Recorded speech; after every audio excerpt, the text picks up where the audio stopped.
Hello guys, so bago ko po simulan or bago ko sabihin kung ano po yung aking iluluto or gagawing luto ngayong gabi is pasintabi po pala sa mga religion na hindi kumakain ito or niniwala na hindi ito pwedeng kainin. Yan, so pasensya na po at sana respect na lang din po sa kanya-kanya nating paniniwala. Yan, at the end of the day, lahat tayo ay naniniwala kay Lord. And so medyo madali nga lang din po naman itong lutuin, no? Unang-una, syempre, basic, bawang sibuyas, at dadagdagan lang natin ng luya dahil nga papatanggal lang dun sa dugo na ihalo natin. Yan, so sobrang simple lang naman guys. Syempre, gaya ng normal na pagsasangkot siya, laging merong patis at paminta. Yan, so isasangkot mo lang mabuti yung karne. Tagyan mo na rin ng magic para malasa. Yan. At so may lasa na siya guys. So yung binili ko ng karne is talagang nasa 100 pesos lang ito. Sobrang konting-konti lang nito guys, no? At halo ko siya ng tokwa guys maya-maya. So ayun, kung mapapansin nyo, nasa isang kawali may nakaready na tayong tokwa dun guys na ipirito ko na. Ayan, so isasangkot ko lang mabuti siya guys. Yan. So mapapansin nyo nga yung panahon natin ngayon, no? Biglang uulan na araw, matagal na araw, biglang uulan, matagal na uulan, tapos biglang araw, medyo magulo, no? Ang gulo ko, no?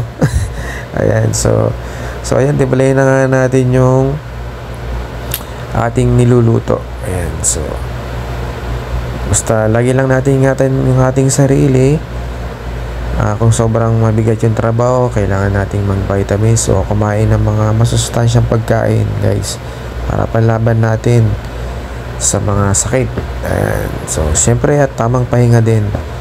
Huwag masyadong nagpupuyat, matulog ng maaga, depende sa pangangailangan, or bawiin naman natin kung puyat tayo is bawiin natin ng tulog. Yan, bawian natin guys kung kinakailangan talaga. So yan na nga, nilagay ko na nga yung main ingredients guys, yung dugo. So pasintabi po ulit, inuulit ko, sorry po.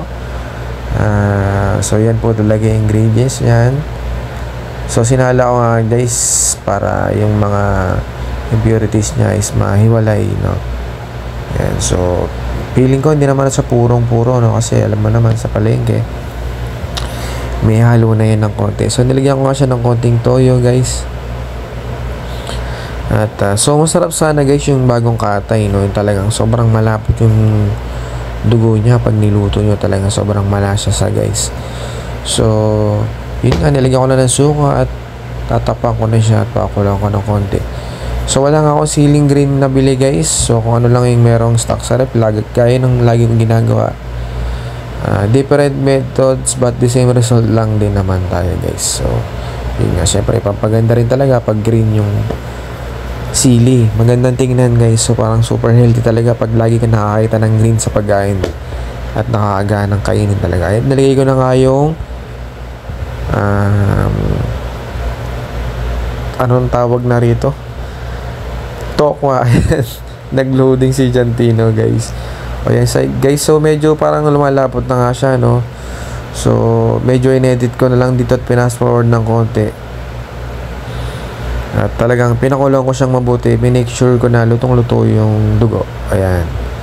So sa Ilocano ay tinumis nga ito guys, no? So mas maganda nga konti sa pandinig talaga, tinumis. Ayan. So tinumis na lang guys. So again, sorry po sa ibang religion na hindi kumakain ito.